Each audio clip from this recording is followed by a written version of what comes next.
The Tech Disruptors podcast is brought to you by the Average Dad Tech Store and Stellar Data Recovery. Darren and Jason, we breaking the matrix. Circuits and codes, we shaping the basics. Switching the system, yeah, we the mutation. Tech disruptors, innovation and station. Ain't race stopping, algorithms popping. Bikes getting flipped, watch the data start dropping. We the ones they fear, Wi-Fi in the gear. Crypto in the veins, blockchain pioneer. Screens glow cold, but the minds run hot. Silicon dreams in the terabyte plot. Hacking the globe, yeah, we shatter the mode. Data overload, watch the future explode. This for the code, break the mold. Tech disruptors, we too bold. Darren and Jason, the future soul. Plug it like on, watch it unfold. Laser shot focus, the lens, stay zooming. Zones in the air, AI's booming. Deep dive tech, no room for illusions. Cloud in the sky, no room for confusion. Fiber optic close connections insane. Hacking the mainframe, rewiring the game.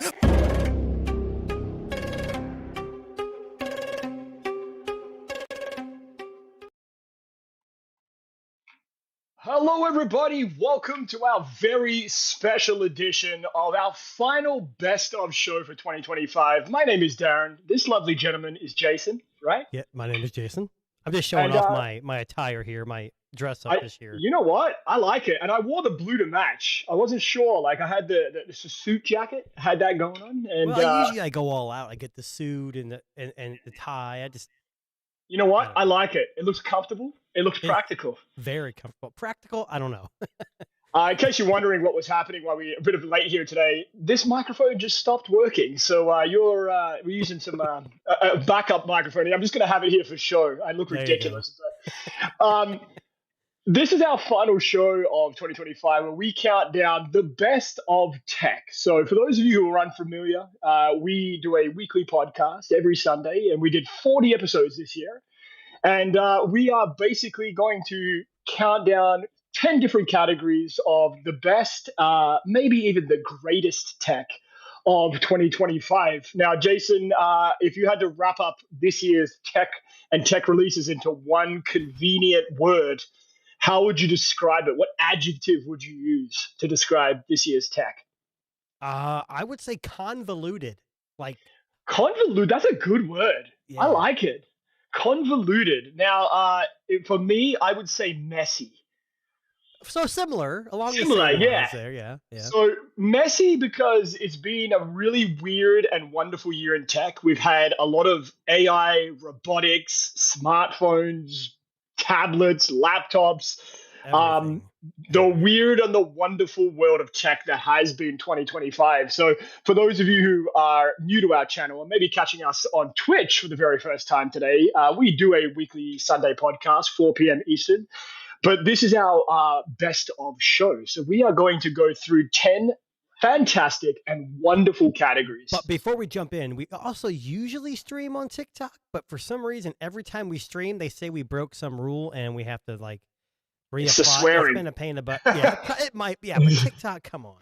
I mean, we try not to be too profane with our words, but I mean, it's a podcast. What do you expect? So these nominations, most of mine are going to center around mobile devices. I mean, that's just what I'd like to do. Yes. There are some things I have thrown in there, but Darren here at One Cut Reviews does have access to a lot more different products than I would be able to get. And we're not limiting this to ones we've actually owned.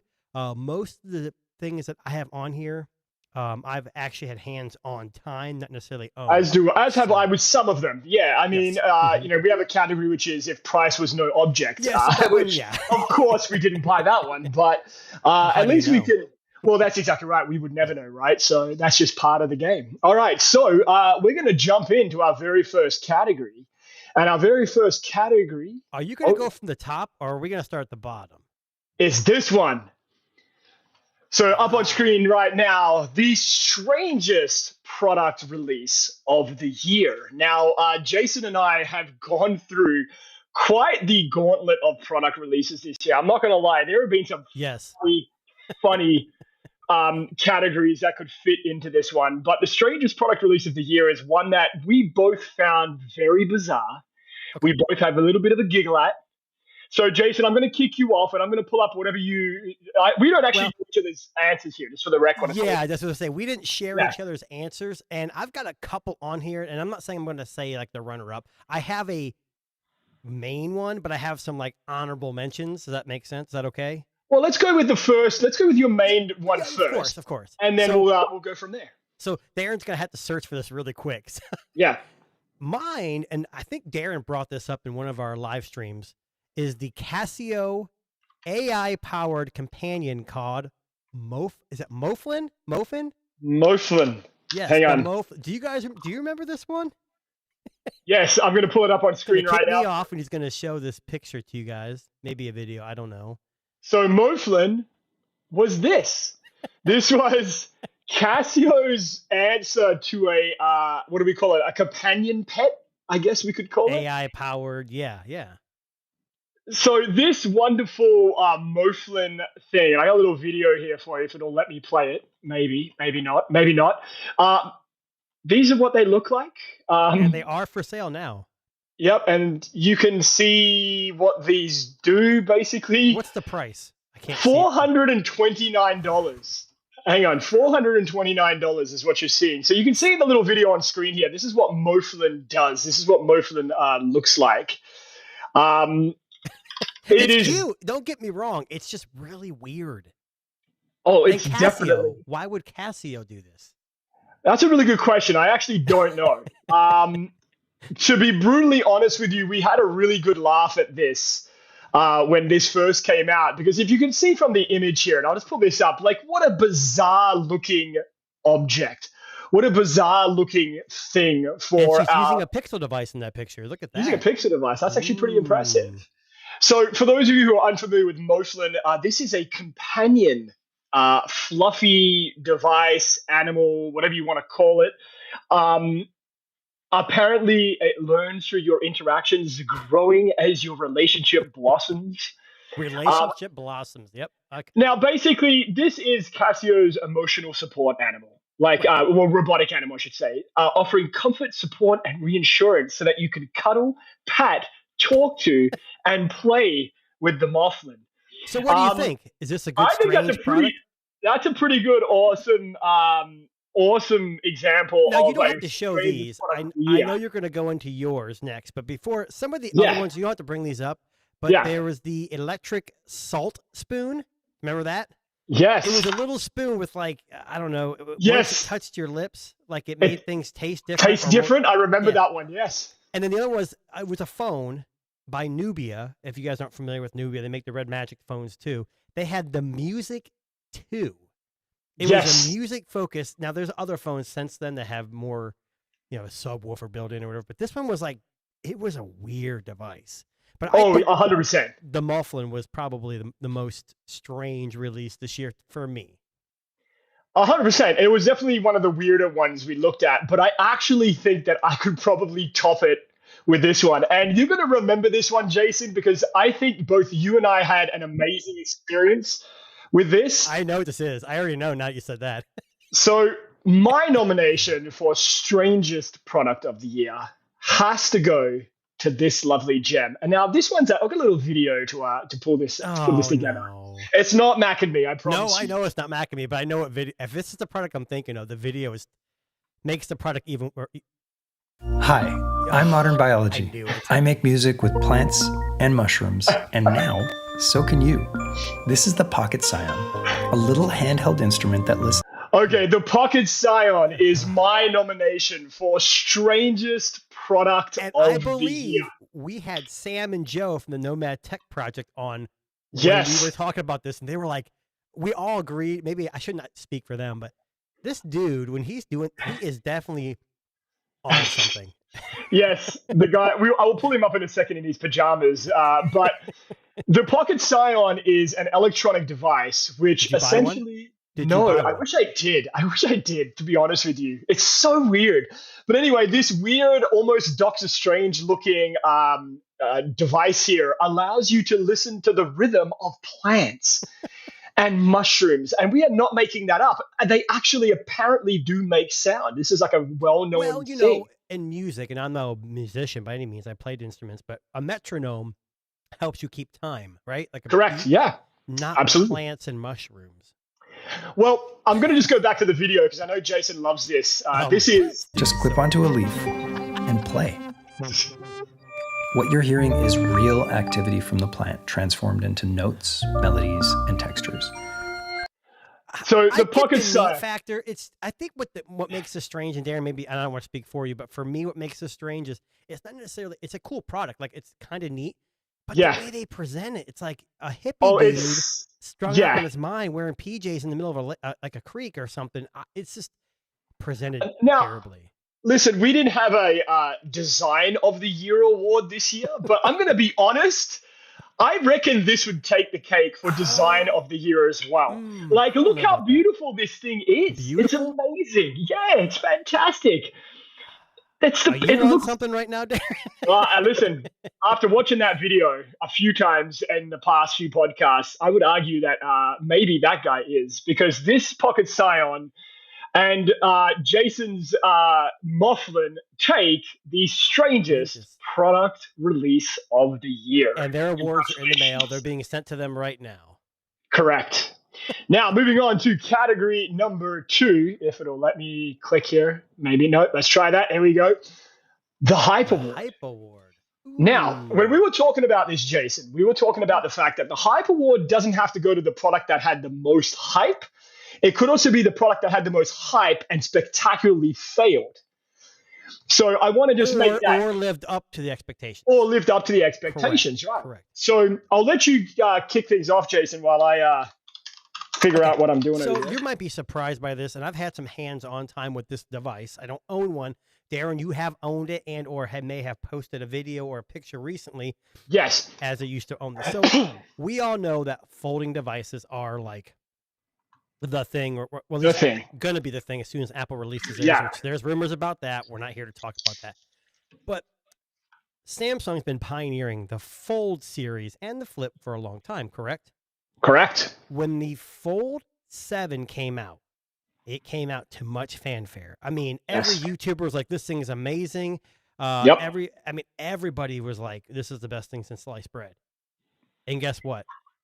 If you watch any Tech Rewind now, almost every tech reviewer either still uses it or agrees this is one of the best folds. And our very own Darren has also said, now I've never owned it. I stopped owning the Fold after the 5. I was just getting disappointed.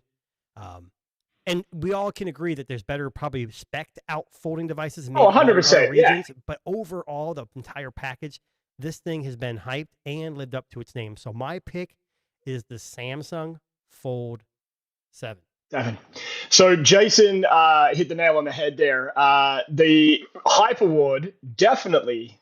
That's for Joe. Seafoam. That's for Joe. I can see Joe in the chat there. Yeah. Jackie O's Seafoam is what I'm drinking. Nice. Now, the Hype Award is a product that both was very hyped and either lived up to expectations or didn't. And the Fold 7 was one that a lot of people were expecting to fail. Samsung has done us dirty before. They've rested on their laurels, haven't they? Yeah. The Samsung Galaxy Z Fold 7 is the best foldable you can buy. And I've tried them all. The Z Fold 7, I tried the Honor Magic V5, I tried the Oppo Find N5, I tried the Gauntlet, even the Pixel 10 Pro Fold I tried this year. So I've tried the gauntlet of foldable devices, but I have to agree with Jason. Hype to expectation, I would say it met its expectations. And it couldn't come at a better time. You know, they have the trifold, and then Apple's on the cusp of releasing theirs. So I think this is very important that they keep this momentum. Absolutely. So I could put the trifold in this because technically it was released in Japan or Korea, but it was like a week ago. Yeah, but not necessarily here. I have had zero hands-on time, and I know there's a YouTuber that you watch. I forget his name off the top of my head. He does go through Trinity. Yes, Benson. And this thing was like the trifold. If you guys know, I saw that. $4,400 US shipped, and it's the global version. Yeah, the Chinese version. $6,000 Canadian. I looked it up. Even when it comes here, if it's over $3,000, it's going to be a tough sell for me at least. But anyways, it's just good to see that Samsung's back, trying to innovate and trying to make things better. And I think the Fold 7 was so thin, but yet built so well, and the software is so much more mature that people just love it. But that's my pick. So. Great choice. Joe said the bifold. Yes. The Hype Award. So the Hype Award again is we don't discriminate, Joe. We don't. That's exactly right.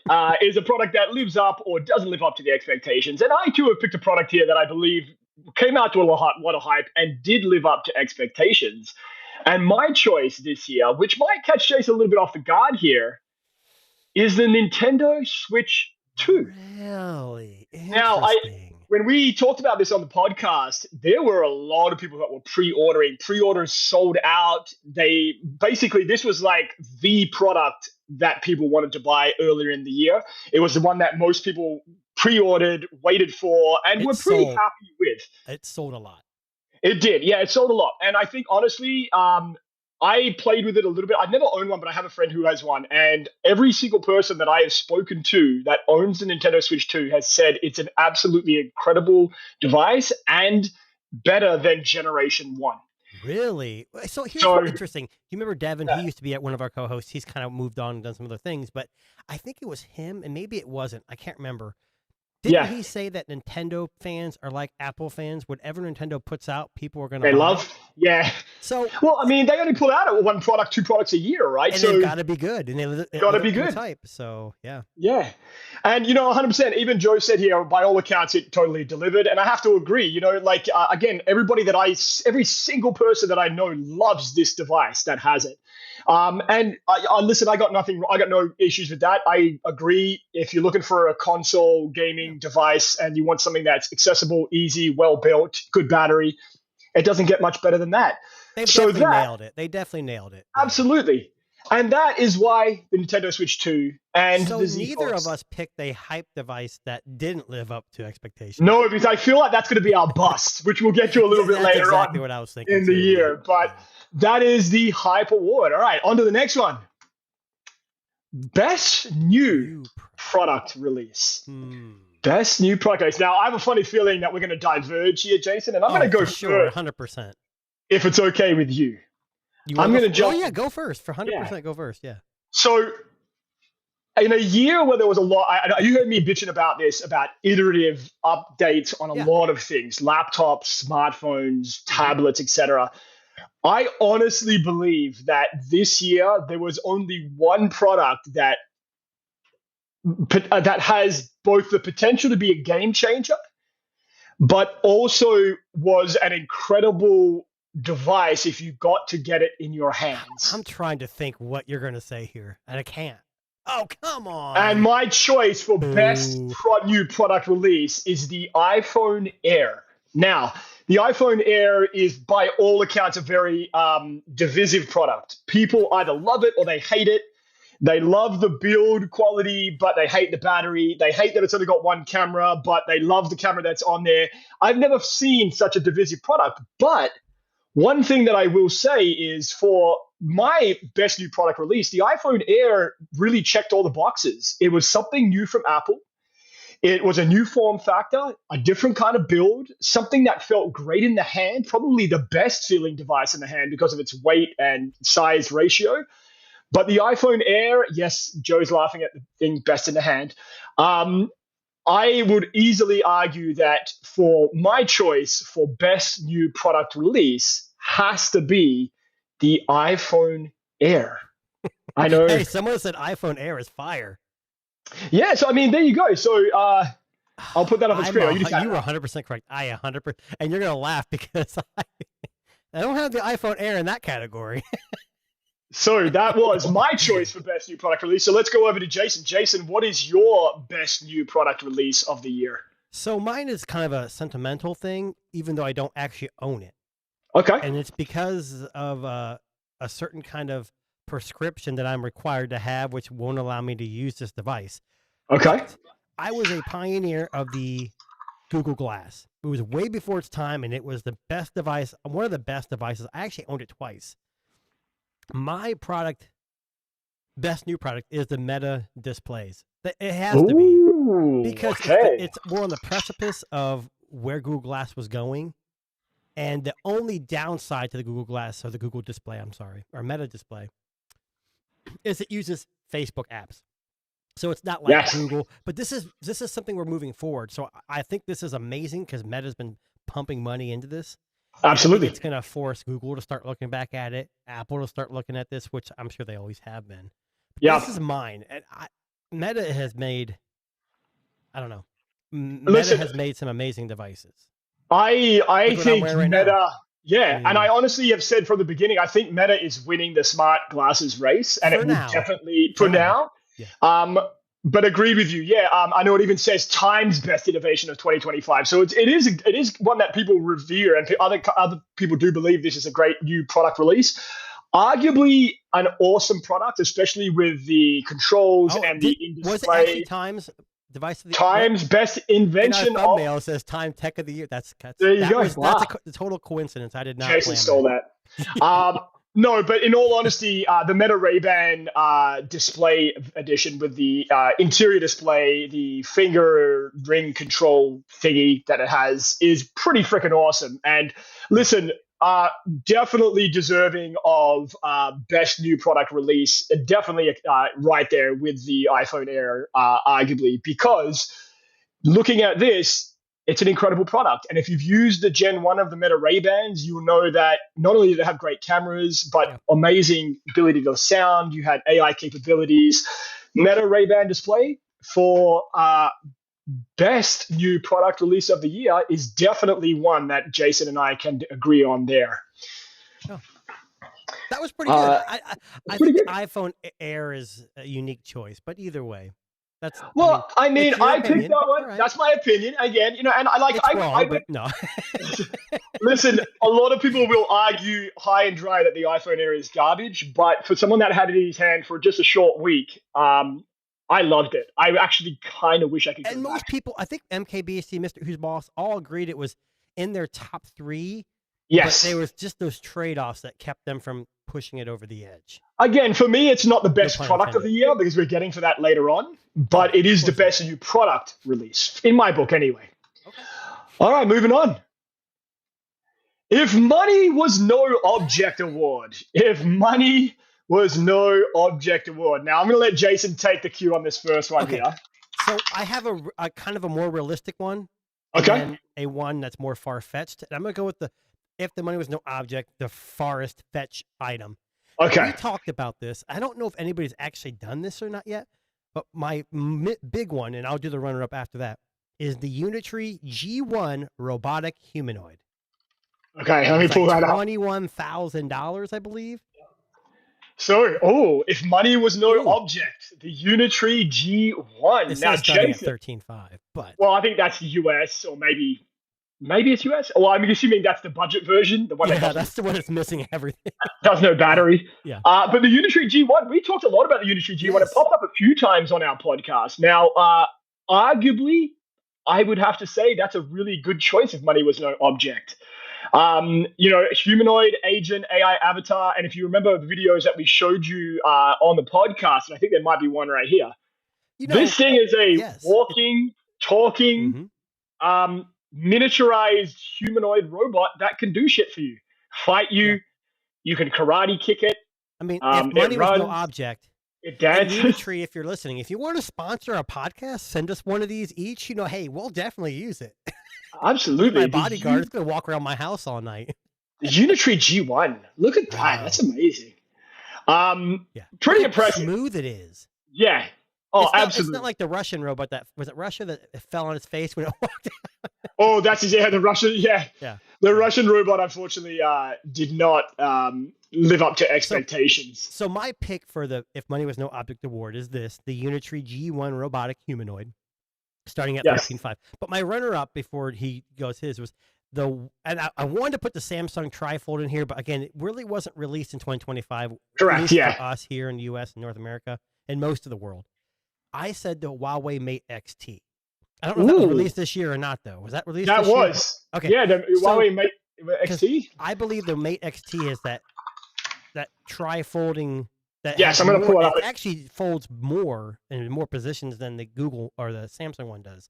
Yeah. So that's my other pick. That's the more realistic one, even though it's still like, what, $4,000, $5,000? I don't even know what it was.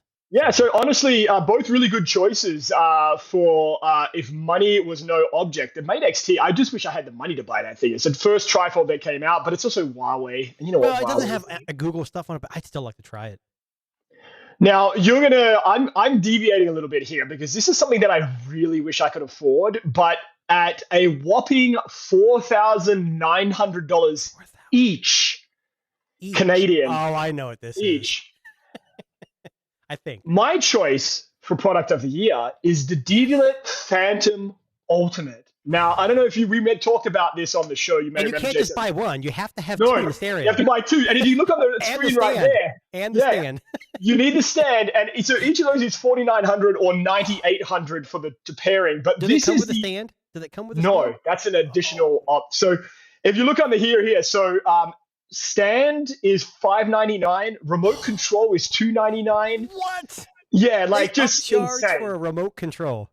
Now, in case you're wondering what this is for people who are listening at home, this is arguably the greatest Bluetooth speaker you can possibly buy.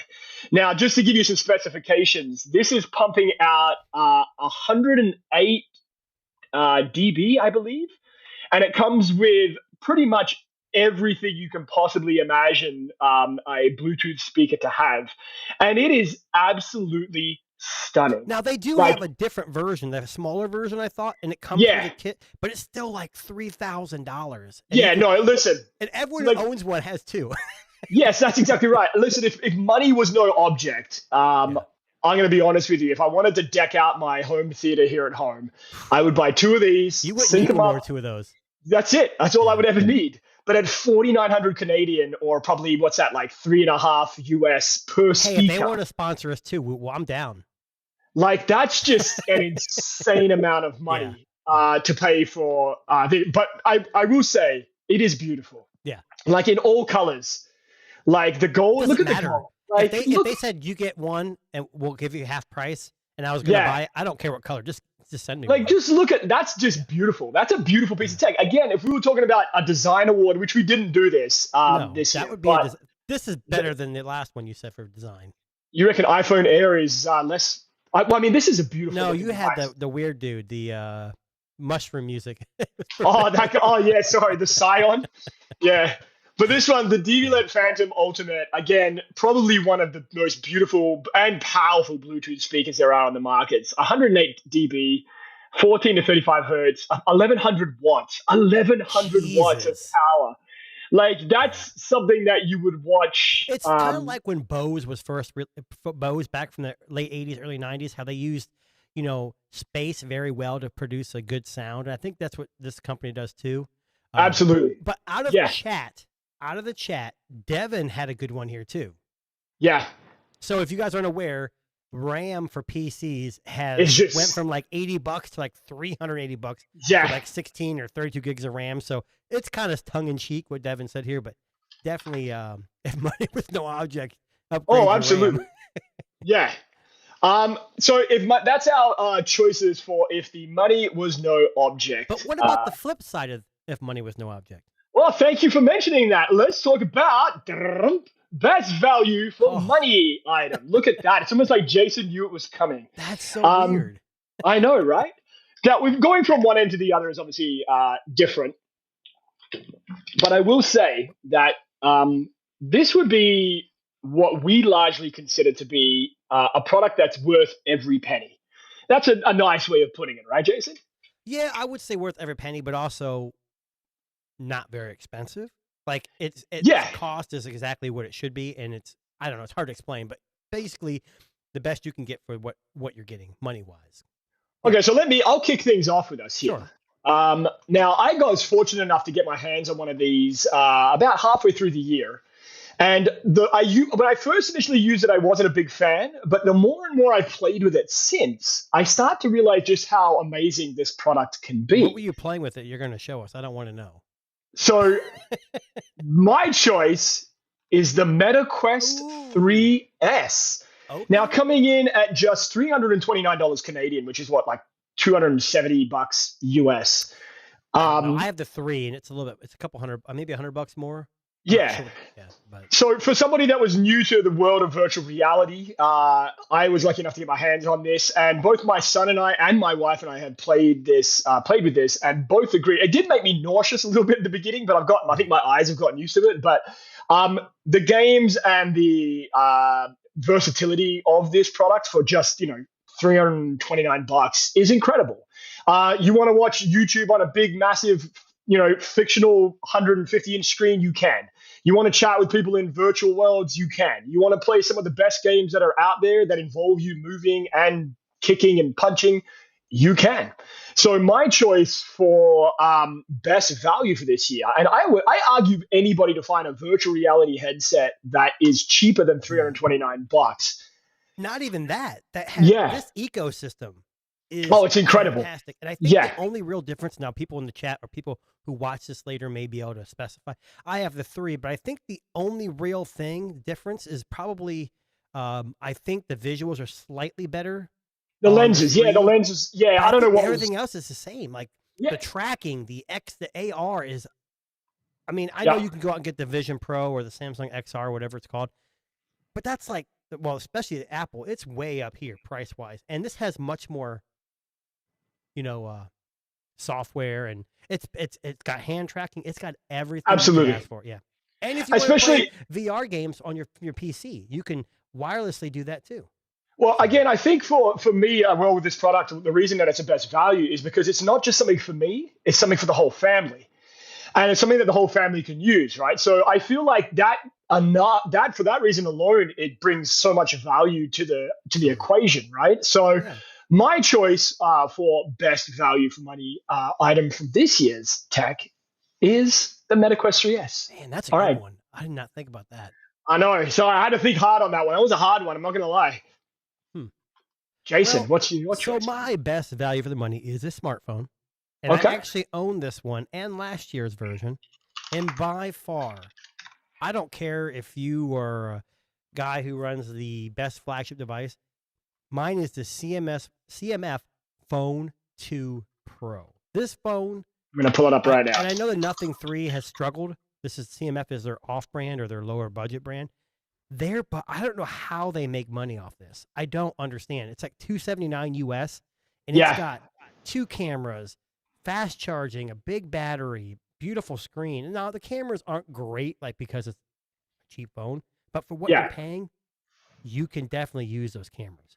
Oh, absolutely. If you're looking for a budget device and like best value, like you're not going to get a smartphone with so many features for less. Like that's, to be honest, they don't exist. Not unless you're buying something off. And you got a unique look. You got a unique design.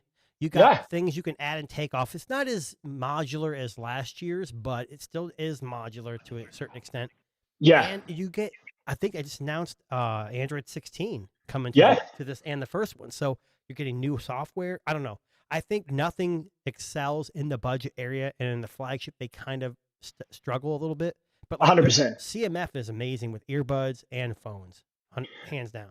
Yeah. So, again, like cost-wise, it's incredible value for money. Someone in the chat just said, my grandpa has this phone and he loves it. So there you go. Which is amazing because instead of Apple's Tim Cook saying, buy your grandma an iPhone, this guy went out and said, hey, I'm buying my grandpa a CMF too, which is good.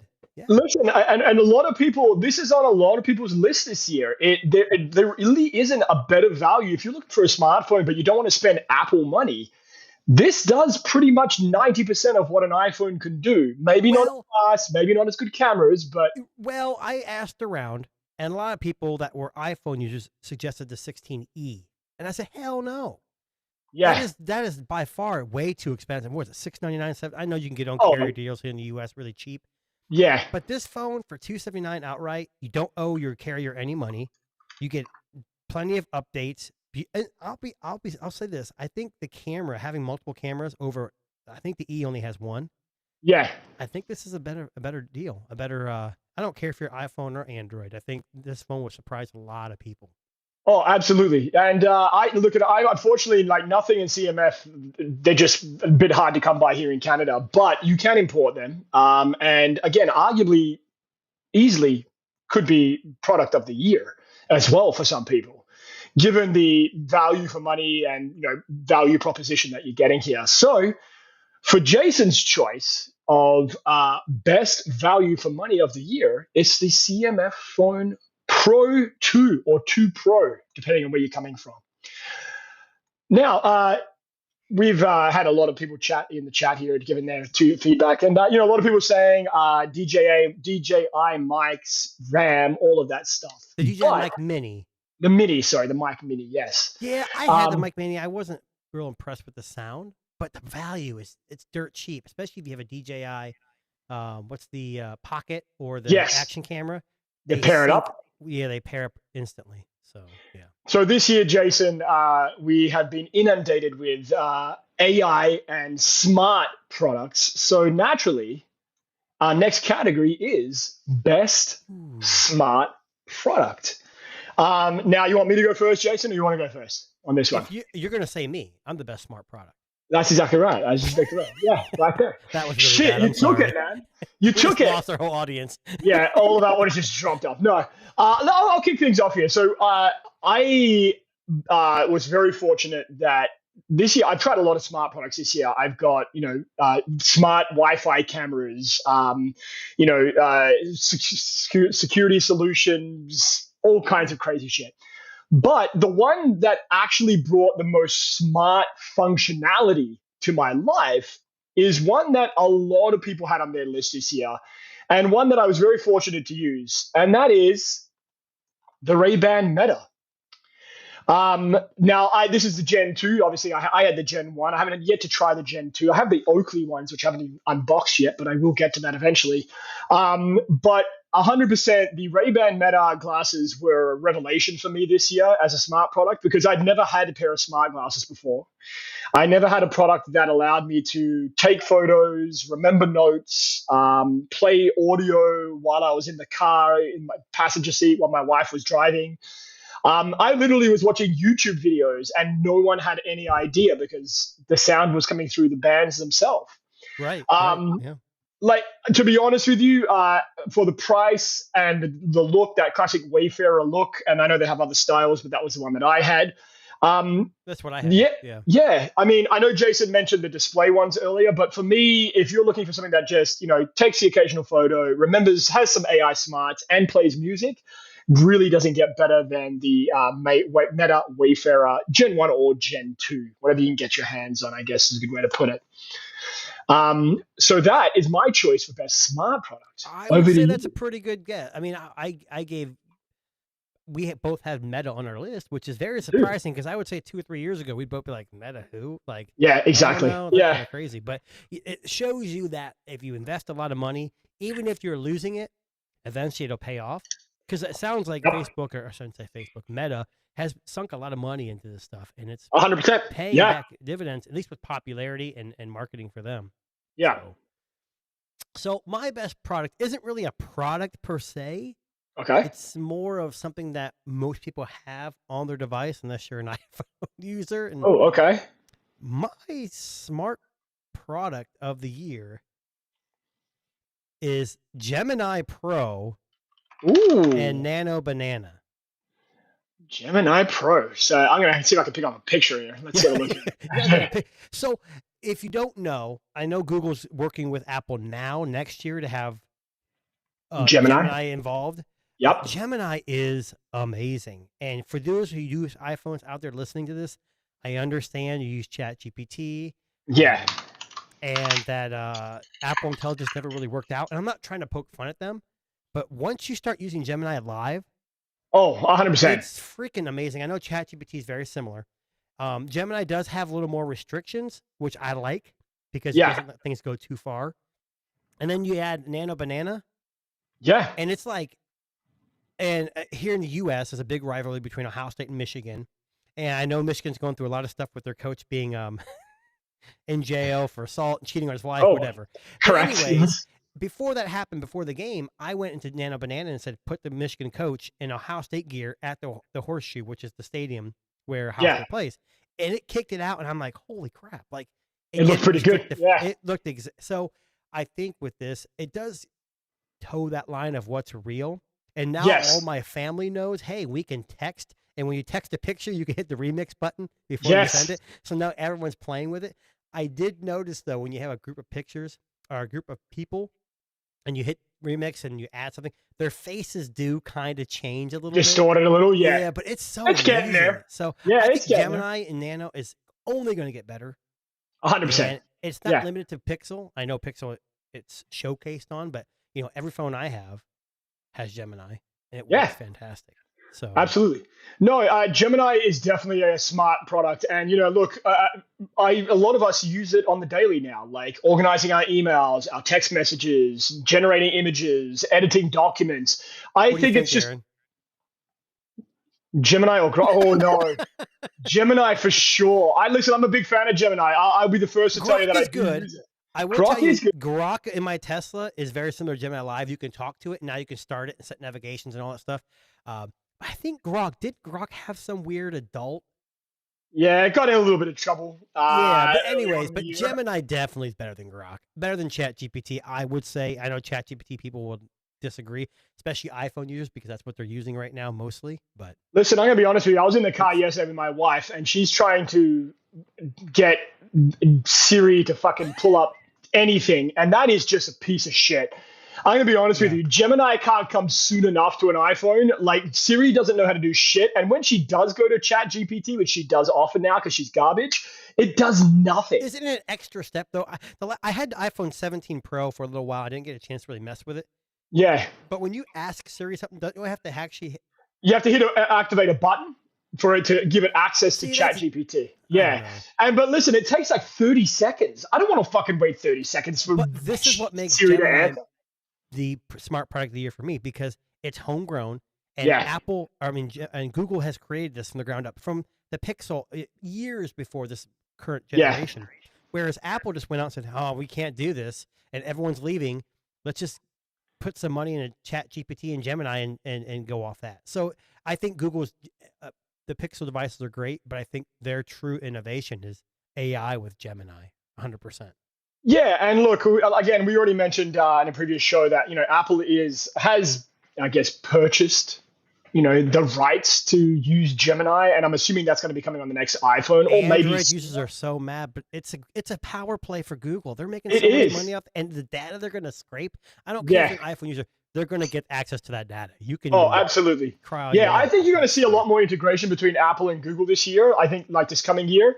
I wouldn't be surprised if they unlocked more features like we talked about. What did they unlock last week? We were talking about The on the Easy last show. Share, like the Yeah, AirDrop. the AirDrop. I wouldn't be RCS has been surprised. amazing. It's been amazing with iPhone users, at least from in my perspective. And we talked about Apple Watch. Access Yeah. would be nice. You know what I Vivo's would supposed love to be to doing see? that, but I haven't seen it yet. I would love to see their call screening come to an iPhone.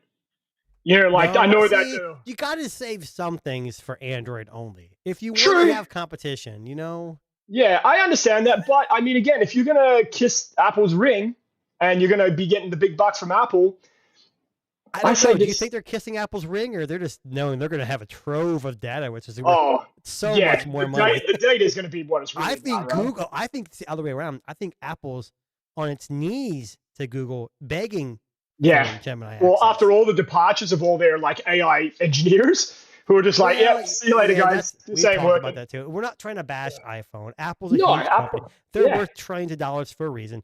We're just showing that you could be the biggest company in the world and still have no innovation and 100%. and slow down a little bit. Well, that brings us to most recommended to the average consumer. Now, this is a product that wholeheartedly we would recommend to any person, friend, family, cousins, uncles, Aunt Mildred, whoever. It would be anybody, and this is not a cost thing, it's not a price thing, it's just a product that checks all of the boxes and generally is one that we feel anybody would love. So I'll start with you, Jason, on this one. Let's go over to you. Again, I have two, so it's Okay. kind of like a runner-up. But my main one that I'm going to recommend, and this is not a no-brainer, and Darren, you may have something similar to this, and it's a smartphone, is Okay. the Pixel 10 Pro XL. Ah, So I know for a while Samsung, the S25 series, could be up there, but I think Android's software, feature Yeah. drops, cameras, I think the overall package, yeah, I know they lack some horsepower in the SoC, but overall, it's something you just can't beat. yeah, Everything built in. Google's first test bed for everything, so you get things first. Yeah, I know they release things to Samsung down the road, but to me, the Pixel 10 10 Pro XL is my main pick for the most recommended to the average consumer. Now, on the flip side of that, this is kind of like a dig. I shouldn't say a dig. So we know that we talked about the Meta Quest. Yeah. But for me, if I want to get into more higher end VR and XR kind of stuff, or AR, I'm going to say the Samsung XR headset. You haven't heard much about them now. They've been out for a while. But the access to what apps they had blew away anything the Vision Pro had. Yes, absolutely. Yeah. So I think that's my two picks. The main one being the Pixel 10 Pro XL. Here in North America, United States, we don't have a lot of access to Oppo, Vivo, all that stuff. So I think the average consumer is not going to go import a phone and throw it on some place that may not even work. So I think this would be my pick. And you could disagree, but that's 100%. And listen, you and I both had this phone, and I'm going to be honest with you. Out of all the phones I reviewed this year, this is the one that I wish I'd held on to. Me too. It's something about I could get these damn feature drops. Like, hey, this new feature is amazing. I'm like, damn. I got rid of it. I don't know what it is. Like, using a Pixel is like using an iPhone for Android, right? Like, that's what the description, the comparison's always been. It's just easy and it works. And to put it really, really simple, it's a great phone. It's not the best, but it does everything pretty damn good, right? So I would agree, yeah. Yeah, the Pixel 10 Pro as the most recommended to the average consumer is Jason's choice. Well, it's also got a good design. We like it's we like that visor. That's another thing. Like Samsung pretty much stays the same the last few years. Google has a visor every year, but they kind of tweak that visor just slightly to make it a little bit different. But either way, we got to hear what Darren's. So mine is going to catch you off guard again here. I'm going to. I already know what. I swear. So I like to eat. I'm a big food guy. I like to eat shit. And a lot of the time, it's sweet stuff. I would rather eat dessert than eat an actual meal. And that's just who I am as a person. Okay. But every single person that I know has this, and every house that I've been to that has one of these machines absolutely raves about this to the point where I have wanted to buy one. I was hoping Santa would bring me one, but unfortunately that didn't happen this year. But my choice... Yeah, he did. Yeah. So my choice this year for most recommended to the average consumer is the Ninja Swirl by Creamy. Now, for those of you who don't know what this turns anything into ice cream. Yes. That's all you need to know. You can shove, it doesn't matter what you put in there. It's going to turn it into ice cream soft serve. Amazon, Walmart, they were actually sold out of this for quite some time. They are, yeah. No, right now, you can pick it up for $2.99 Canadian, which is like, what, $200 US. Jesus. And listen, as someone that loves ice cream, as somebody that allows you to customize whatever flavor you want, this thing just checks all of the boxes. Like, look at all the things you can make here in this photograph, right? Soft serve ice cream. You can have dipped cones. You can put it into so when you mentioned this, when you started talking about sweets, I wasn't sure if it was going to be this or if it was going to be they have a slushy one too. That the slushy one's pretty good too. And it's like $300 too. Yeah.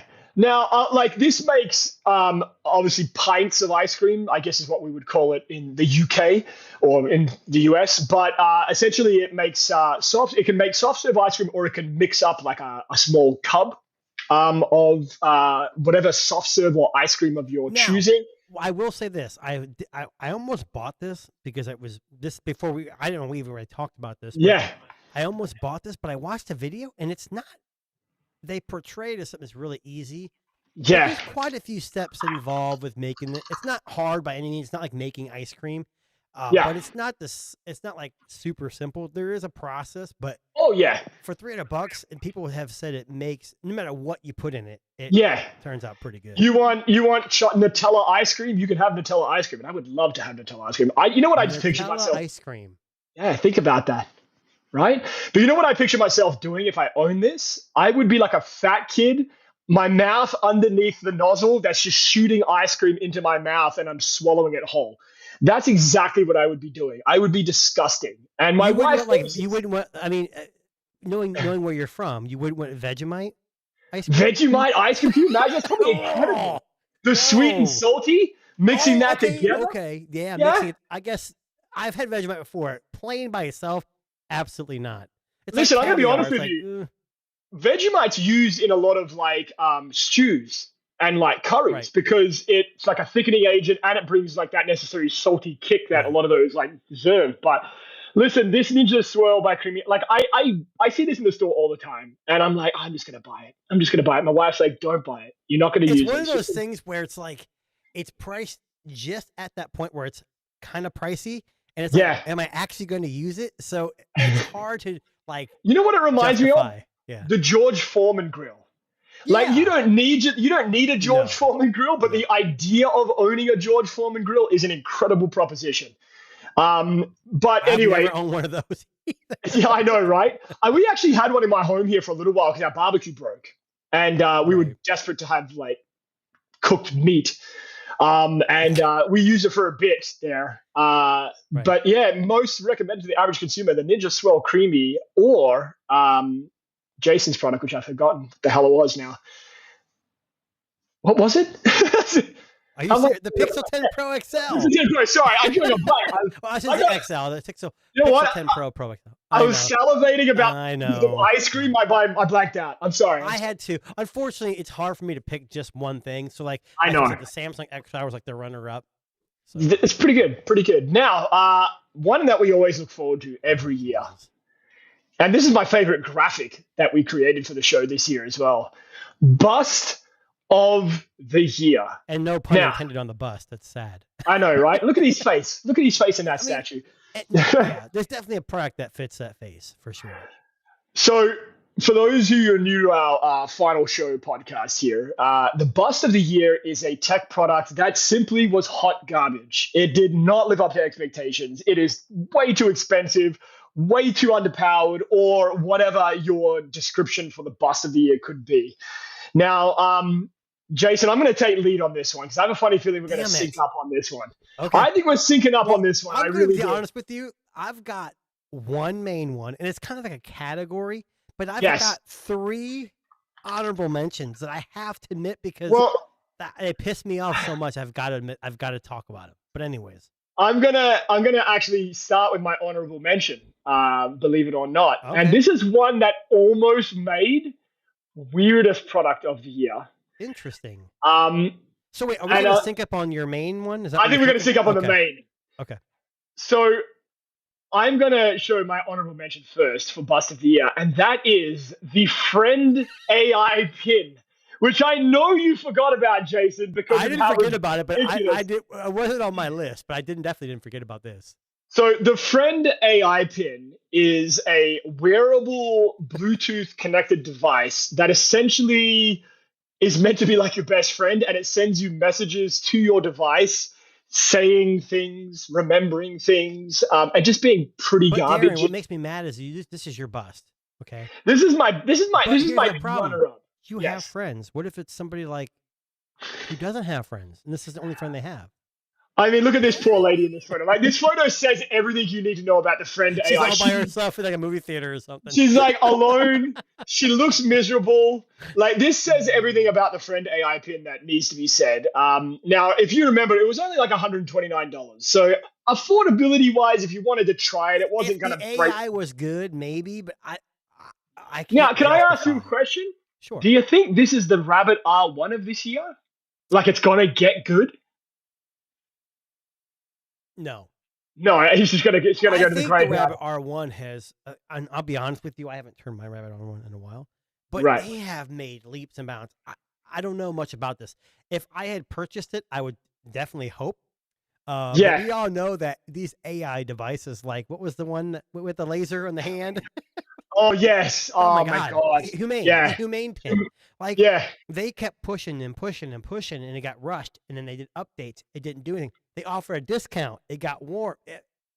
I just think that this AI bubble's gonna, and this kind of stuff is gonna bust. It's gonna burst because our phones do it all. The Rabbit R1 is an exception because they added some cool features.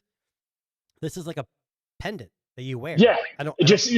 Friend AI was you. That's my runner-up. Now, Jason, let's go to your runner-up before we go to our mains here. I've got a couple runner-ups. Okay, give me one of your runner-ups. Okay, my first runner-up, which is a lot of people's list, is a Nothing Phone 3. And the only reason why I Ooh. say this is I've owned it twice. I actually bought it twice. Really? Once at full price, and second when it was offered for like $4.99 or whatever. I don't know. And it was garbage each time? It wasn't garbage. It's just not a flagship device. And here's what I mean Right. by that. It's $7.99, I think. I Yeah. don't remember. If this thing came out at $5.99, Oh, it would have been incredible. or $5.50 and for the. That's not it. That's the wrong No. phone. Oh, sorry. I'm trying to find it. Here That's we go. the Oh, there 3A it is. Pro. Hang on. Here we go. Nope. Hey, That's oh, not look, it this- either. That's it. Nope. No? Doesn't have glyph. It's got the glyph What the- matrix in the back. Remember, it's got the weird looking in the back. I don't know. I'm looking Either for way, it. I'll find the it. Yeah. Nothing Phone 3 is my runner up, and it was a great device. Oh, here it is. Okay, hang Yeah, on. everything worked great on the phone. The cameras were actually really damn good. The Yeah. software was smooth, and the Snapdragon 8 Gen S4, whatever, I don't know what the hell it was even called, was not a flagship processor, and it didn't really hurt it that much, but $800. Yeah, that's expensive for a phone that doesn't do things all that well. And you know Well- what? This was the worst product for a lot of people on a lot of people's lists this year. Well, I don't think it's the worst product. It's definitely honorable mention, like I said. The Yeah. design is an acquired taste. I didn't hate the design. I didn't like the matrix. I rather had the Yeah. glyph. That was like a signature thing. If it was at least bigger, like more usable. Yeah. But that's my runner-up. This is Nothing Phone 3. So those of you guys who have purchased this, it's not necessarily a terrible phone. But if you paid, It's $800 not for us. Yeah, I think $800 is a little overpriced. All right. So my main bust of the year, my winner of bust of the year, and I'm going to assume that if this is not on your list, it's a runner-up, and it should be, I hope so. is Apple Intelligence. Oh, it's not. So listen, That's I am. funny. You have heard me say this multiple times on this podcast. Apple dropped the fucking proverbial ball when it comes to AI. Apple Intelligence is, for lack of a better term, straight up garbage. And You they've can't been. this out garbage. It never really came out, did it? It doesn't work. Like what they promised it would do, it doesn't do. Like it doesn't work, and it just never really came to fruition. And Apple, you should be embarrassed by this. This needs to go to the wayside of like the iPhone 5C. It needs to be forgotten about, buried at the bottom of a fucking well, and never mentioned again in any fucking release ever for an Damn. iPhone. It's terrible. And It if is you're terrible. using it right now on your iPhone, you know exactly what I mean when you say, hey, Siri, and ask it to do something, and it doesn't do it. Darren, can I ask you a question? Yeah, I don't know how you're going to answer this. sure. If you're an iPhone user Yes. and you use Apple Intelligence actively, would you Are say you that dumb? person does that person lack intelligence?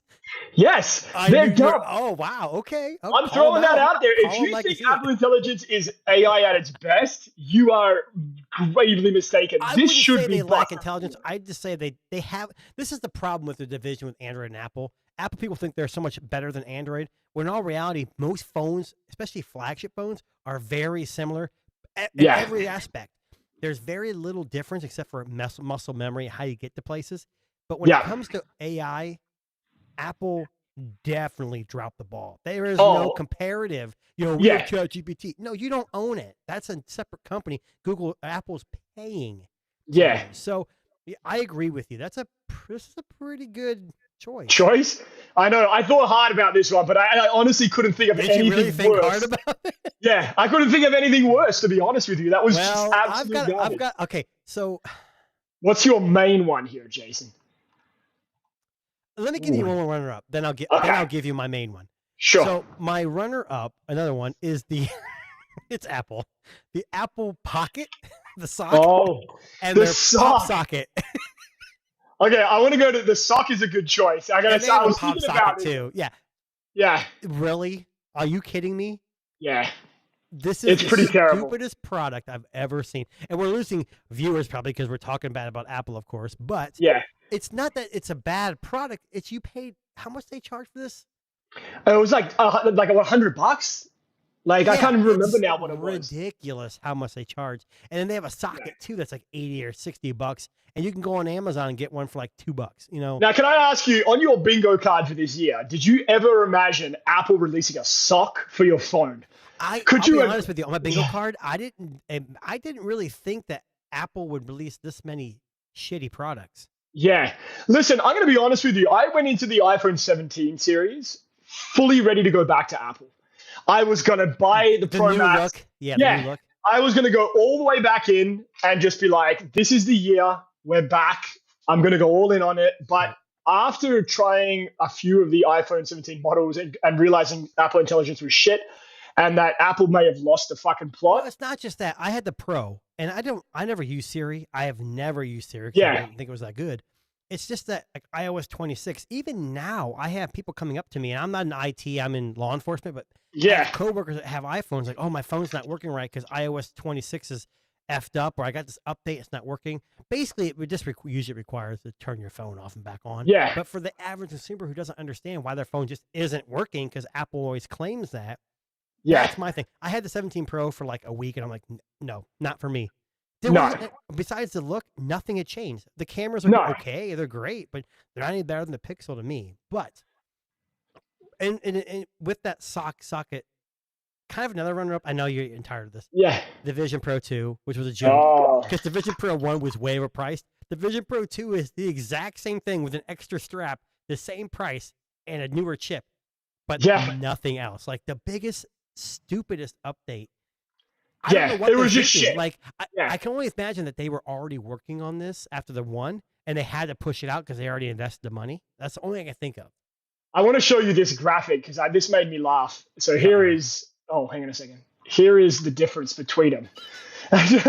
And there just is none. Like, it's beside the chip, it's pretty much exactly the same. A little bit more battery, a different headband. But you're right. The Apple Vision Pro 2 absolutely is another product from Apple this year, which is just Samsung XR came out for like half the price. Yeah. Like, it's only got 90 hertz. Okay, but I'm only paying $1,500 instead of $3,500. I'll take the 120 to 90 hertz cut for sure. Yeah. And have more apps. But my biggest bust of the year. Oh, wait for it. Here we go. Is a category. Ooh. Thin phones. Oh. Thin phones are my biggest bust. Yeah. iPhone Air, Samsung Edge.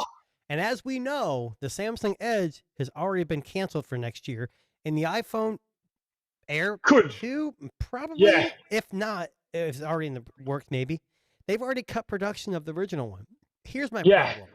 Is it an engineering marvel? Of course. Of course, But you're taking too many trade-offs. Heat, battery, cameras. You're hampering. I mean, I will say of the two that are out now, the Edge was better for me. I've only handled the iPhone Air. I didn't really own it. But the Edge had two cameras, had a big, beautiful screen, had the One UI 8.5 was amazing, or 8.0, whatever. But it still lacked battery. It got hot faster. It throttled quicker.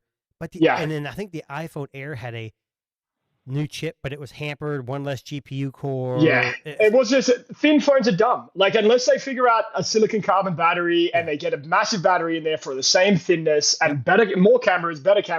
But then, I mean, the argument comes down to this: if we're doing that, aren't we just making another iPhone? So what's the fucking point? Well, that's what I'm saying. Like, MKBHD and I think a couple of them mentioned how they loved it because it made them appreciate Apple again. Okay, so they made a thin phone, and I know Samsung rushed the Edge out before to beat them to the punch.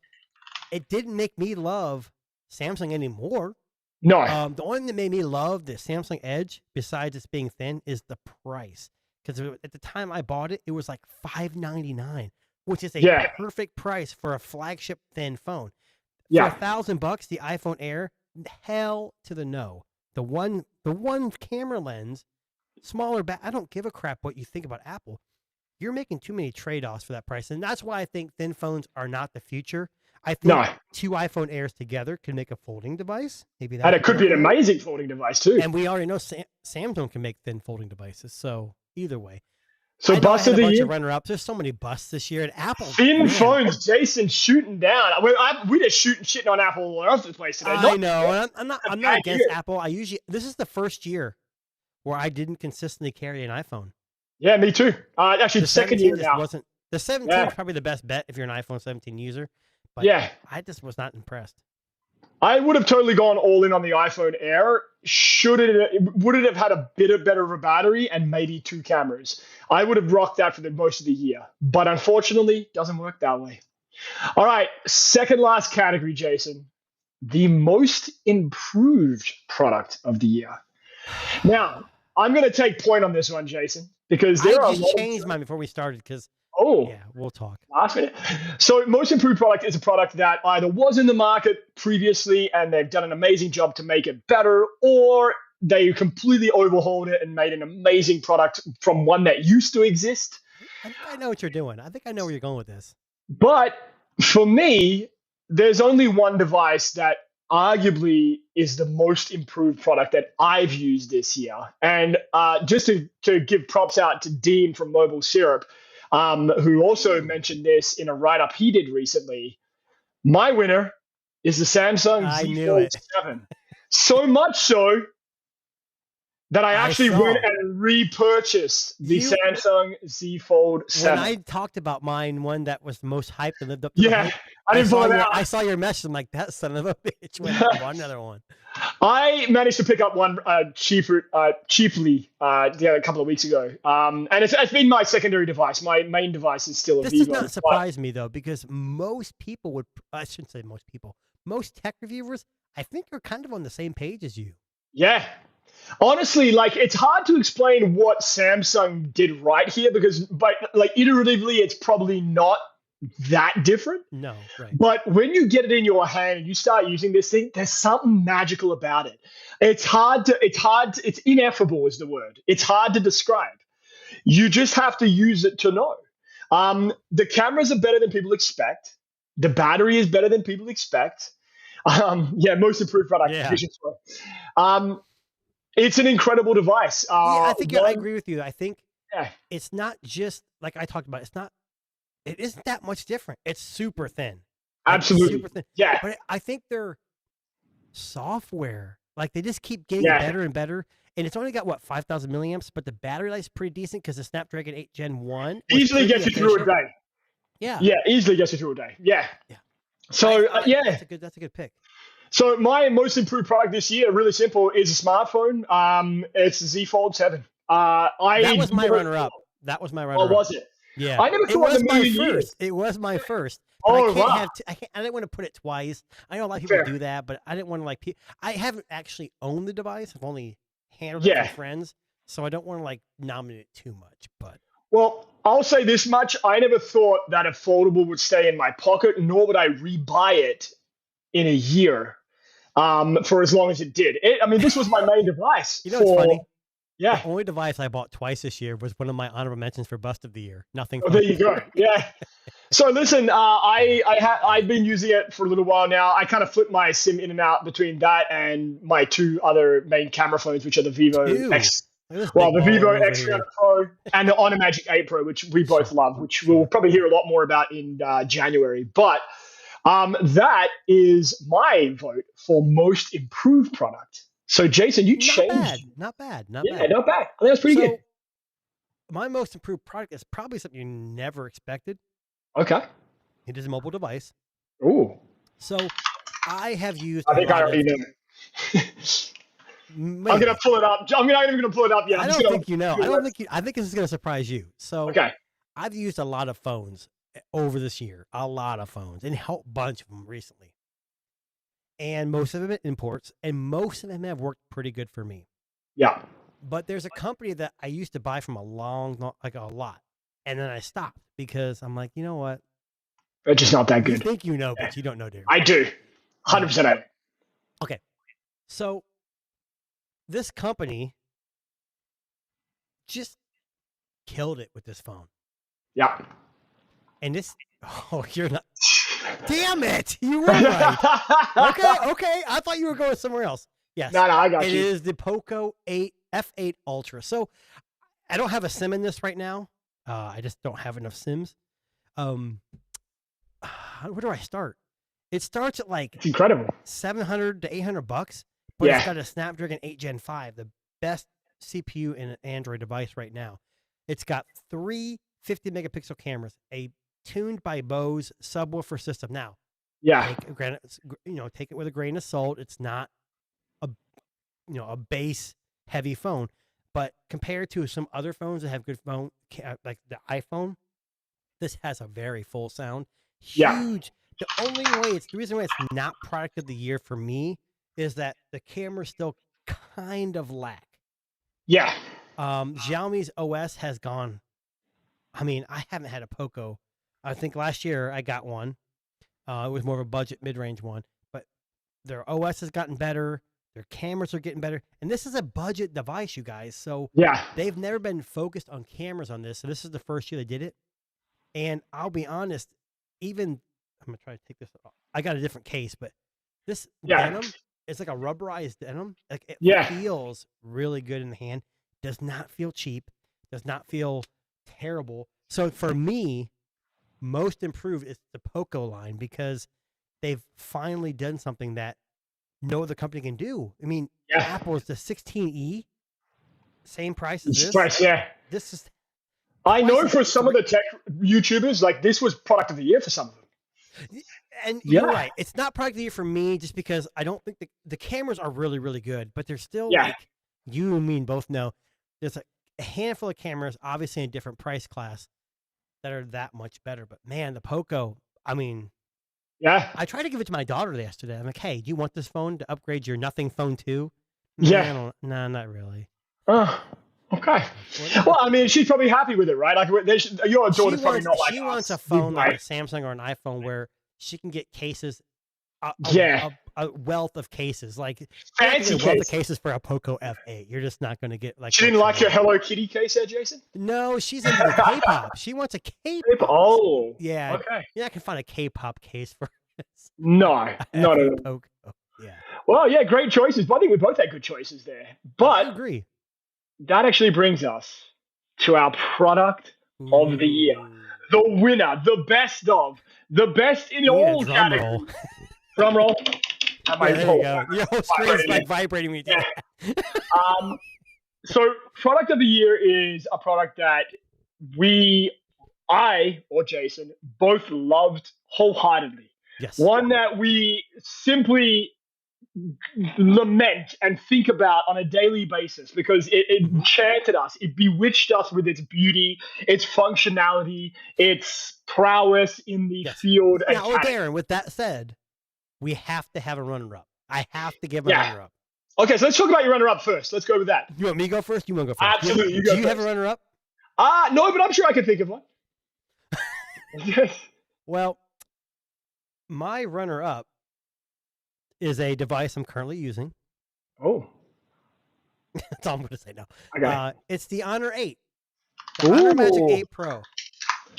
Yes. I'm going to pull it up right now. So I have a weird case on it. I know. I try to get these magnets or whatever. So this phone actually is not available in the UK yet. I think early next year. Yeah. It's available in China. And I've got a global version. It's the Malaysian or Hong Kong global version. Yeah. Everything works. Google Wallet, Android, you have to do there's no tricks you have to do. You put your SIM in it and it just works. The reason why it's not product of the year is 2 reasons. And we haven't talked, you keep asking me and I've been very vague lately. It's okay. The cameras are great. They are amazing, but they're not the best. No. They're not the best. But they are like, if the best camera was a 9.9, I don't ever think any camera's perfect. This would be like a 9.5. It's that close. Yeah, but the agreed. software it's still the software for me. Yeah, the software on the iPhones have always been a little bit iPhone-esque, and it's kind of like it's not just that. It's for me, it's like iPhone. Like when you get an iPhone 17 Pro Max, everything looks like a toy. So like, this is my home screen. It looks great. Yeah. But when I go to the app drawer, it's like everything's huge. Like it looks like a kiddie toy. Like to me, and change your font size, bro. I can change the font size, but I'm just saying, like, there's some things I'm just not a huge fan of. We've always had that issue with Honor. At least when you had the last Fold, there were some. It's nothing like deal breaking. The other thing is you can't use it in the U.S. I mean, you can if you're on T-Mobile at least, But you can't buy it readily available in the U.S. Yeah. And the price is about $1,000, give or take, if you import it. Yeah. I'll be honest, my main SIM is in it. Yeah. And I use it for my main phone because it's the global diversion, and it's amazing. Yeah. The other thing with the cameras, when you zoom in a lot, so you and me both had the 5 Pro. Yes, which we was loved. by far our favorite device that year. I think that was phone of the year for me that It year. was, yeah, for me too. Yeah. But the 6 Pro didn't really improve much. Yeah. And when I had the 6 Pro, I'd zoom in on I had a brown jacket, and it turned into sand, like at 100x. Right. So it was really weird. And it still has some of those weird, and I'm not saying Honor's the only one that does this, but by far, Honor's, I mean, it's very close to my product of the year. Oh, absolutely. Yeah. Now, my runner-up has already been mentioned, and that is the Pixel 10 Pro. Oh, you know what's funny, Darren? Yeah. I did not. The only thing that the Pixel got nominated for me with was, for the average consumer. It did not win. It wasn't even a runner-up. So this is a runner-up because, again, there are a few things that are holding this phone back. Battery and just kind of like value for money. It's a bit too expensive for what they want. Well, I agree. But nothing beats Pixel software and some of the features that the Pixel phones have. But again, this wasn't the one that I chose for product of the year. So you're going to go first on the run of the year. You got to go first. I'll go first. I'm hoping we're both on the same page on this one, but I don't know. I'm hoping we'll see. So my product of the year was a product that I bought with my very own money. And honestly, I really wish I hadn't gotten rid of it. What? To put it really simply, the Vivo X200 Ultra is my product of the year. Okay. Now, the reason for this is very simple. Yes, it's a Chinese version, and that's the first Chinese phone I've had to fight with, but made it work. But there is simply no better camera than the Vivo X200 Ultra this year. I will die on that hill. The Vivo X300 Pro. The Vivo X300 Pro, it's like predecessor. Sorry, its follow-up. Can't even beat it. I don't know. It can't beat it. The Vivo X300 Pro is just not as good of a camera as the Vivo X300 Ultra. And I didn't have it in this color. I know Jason did. This is absolutely the best product I've used in 2025. I took family photos. I took it to Australia. Honestly, an incredible device. It never failed me. The battery was incredible. It really, really, really was. It was a hell of a device. Yeah, I would. Yeah, incredibly special device. Now over to you, Jason, to wrap it up. Wow. We're on the same page, kind of. Okay. X300 Pro. Ooh. And here's why I say it. Now, I will tell you this. Darren has this same phone. Yes, I do. Version. I've got the Chinese version. So there are some differences when using this. I don't have access to like Gemini readily and stuff like that. So I'm basing this. I got the bigger battery, I think, because it's Chinese version. But I disagree. I think the cameras are better than the Ultra. Okay. And I think it should be because the 300 Ultra coming out soon. It's going to have this next year will be better than that. Funny thing is, no one mentioned the Oppo X9 Pro, which a lot of reviewers like, this thing right here has, and we're on the same page with Vivo. Yeah. The cameras, if you have an iPhone, it's going to blow it out of the water. Or a Samsung, you have to try this phone. Yeah. This thing, and go ahead and import the global version and pay $1,000 if you're on T-Mobile in the US. I don't know about anybody. Yeah. The cameras are effing amazing. So I take usually when I go out, I have my Vivo and my Honor, and I'll be honest, I have my secondary SIM is in my Vivo now. Yeah, just because the Honor's global, I kind of hinted at. Yeah. But I tend to grab the Vivo over the Honor, and those two right there are the best camera phones of the year. They have to be. Yeah, Oppo's great. I've never had the OnePlus 15. But from what I've seen, it can be okay. And again, average consumer will probably love it. MKBHD loves it. Yeah. But for people like us, we carry two phones. So if I had the OnePlus 15, I'd have to have the Vivo. But I don't know. That's me. I mean, the Vivo. I agree with you. Like Vivo's killing it. Yeah, and listen, I've been seeing a lot, like in my area here, I see a lot of people selling off their Oppos, but you rarely, and people buy the Vivos here in Yeah. Canada. You rarely see people selling their Vivo. Here's what's And interesting though. yeah, We just had the Xiaomi 17 Ultra released in yeah, China on the 25th. And yeah, I'll be honest, I don't know if you saw this video. The same guy that mentioned Trinity yeah. website. Benson, yeah, I watched his recent video, and yeah. I wasn't really impressed with the photos. Well, if you look on X, a lot of people are doing comparisons side by side with the Vivo and the Oppo, and the Vivo kills it almost every single time. Yeah, that's what I'm saying. Like, it's not people understand. It's not about megapixel. It's not. No. I mean, granted, the Vivo X300 Pro has a 200 megapixel periscope, which definitely helps when you're zooming in. You want more information. It's sensor size and processing, and Vivo just. I don't know what Xiaomi always, at least in the past, we had both of the 15 Ultra. It overexposed everything. Oh yeah, 100%. Vivo is not perfect by any means. I would say it's a 9.9 out of 10 for me. Oh, 100%. And then I said I think the Honor is a 9.5. Oppo might be in the 9 range, but it's not. See, for me, it would be like the Ultra was 9.9. This would be 9.8. That's how close. You're wrong. No, I'm just kidding. No, but honestly, like, that's how close it would be, just given the nature of Vivo phones. So both Jason and I agree that Vivo, both the X300 Ultra and the X300 Pro, are this year's 2025 product of the year.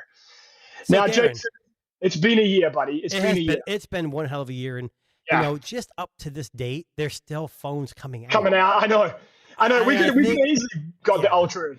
Yeah. Yeah, I could have ordered the Ultra. I'm just like, I want to pump the brakes. Especially with Xiaomi Chinese versions. The Vivo works almost flawlessly, but Xiaomi really struggles. I might try the global version when it comes out, but that's not for another couple of months, apparently. So same with the Oppo or the Honor. I think the Honor was at UK in January, February. And the Ultra Honor is coming out too this year, which is also. I've never jumped in the McLaren versions or their Ultra versions of the. Never had one. I think you've had one, haven't you? Yeah, I had the RSR, which was an incredible phone in its own regard. I just didn't particularly like the purple color that I had it in, but that's okay. So I'm gonna do something I did last year. Yeah. To the product we nominated for the product of the year. Vivo is the company. Maybe a different product, but Vivo. We would ask that Vivo sponsor the podcast. I know, we're here. I don't even care if you send me anything. Just the fact that we say, hey, look, we love are Vivo the biggest so much. fans there are. Yeah. Vivo has changed. Like Honor was that when the 5 came out. And then we're like, the 6 Pro came out. Now the 8's good. Yeah. But Vivo, the last 2 or 3 years, man, it's been. Yeah, I know. It's crazy. So, look, what can I say? I'm looking forward to what Vivo has for 2026. Their Ultra phone is always great. And if its rumors are true and it's a global Ultra phone, I'm going to have to sell a kidney or two in order to make this Xiaomi or Honor? I would go for that's a good question. Xiaomi because of the 1-inch sensor. And I still think the only reason why I say Xiaomi too is because, I have the Poco, which is a Xiaomi offset. Yeah. But I already own a Vivo. Yeah. I already own the Honor 8. The Ultras are usually like a slight upgrade. Yeah. I don't own any Xiaomis really. So the 17 Pro Max was nice. Yeah. But that Ultra, have to wait and see. That's the thing. We did the same thing with the 15 Ultra. It was all about hardware. Then we got it. We're like, meh. Yeah. I don't know. We'll have to wait and see, man. But anyway, that wraps up our end of year show for 2025 for the Tech Disruptors.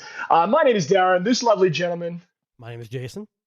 And we are back on the 11th of January, post-CES, for all your CES coverage. It's the biggest hey, we'll go back consumer electronics. We'll go back weekly after January 11th. Yep. After January 11th, back to Sundays at 4 p.m. But if you are not already subscribed, please subscribe, tell your friends about the Tech Disruptors. We do this out of the goodness of our hearts. We try our very best to make every show amazing. And we are available on Spotify, YouTube Music, Good Pods, all of these great places. And look, we are forever thankful for everybody that tunes in regularly and listens to us after this fact. And please keep supporting us. We love doing this. We love bringing you the latest tech news. And we will continue doing that in 2026. So from Jason and I, a big thank you to all of us, everybody watching. And we will be back in the near future. And have a happy new year. And I hope you had a Merry Christmas. Thank you very much, guys.